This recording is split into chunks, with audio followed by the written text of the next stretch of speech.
Hello everyone, నేను మీ Saritha Bhattu. Welcome back to our channel. ముందు వీడియోలో బాదం మిల్క్తో ఐస్ క్రీమ్ ఏ విధంగా తయారు చేసామో ఇప్పుడు చూద్దాం. బాదం పప్పును నైట్ అంతా నానబెట్టి మార్నింగ్ నానబెట్టిన ఈ బాదం పప్పును బాయిల్ చేస్తే పొట్టు ఈజీగా తీసుకోవచ్చు. పొట్టు తీసిన బాదం పప్పును మిక్సీ జార్లో వేసుకుని బాదం పాలు తయారు చేసుకోవాలి. ఈ బాదం పాలని ఫిల్టర్ ద్వారా ఫిల్టర్ చేసుకోవాలి.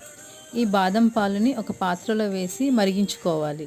బాదం పాలు చిక్కబడడం కోసం కస్టర్డ్ పౌడర్ ఒక 2 స్పూన్స్ తీసుకున్నాను. ఈ పౌడర్లో కొద్దిగా వాటర్ మిక్స్ చేసి మరుగుతున్న బాదం పాలలో వేసుకోవాలి. కస్టర్డ్ పౌడర్ వేసిన తర్వాత కలుపుకుంటూ ఉండాలి, ఉండలు కట్టకుండా. తర్వాత కొద్దిగా షుగర్ వేసుకోవాలి.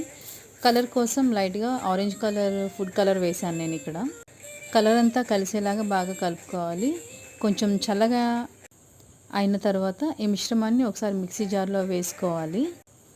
ఒకసారి మిక్సీ పట్టుకుని ఐస్ క్రీమ్ మౌల్స్లో వేసుకుని ఒక 8 అవర్స్ డీప్ ఫ్రిడ్జ్లో పెట్టుకోవాలి. 8 అవర్స్ తర్వాత మన ఐస్ క్రీమ్ రెడీ.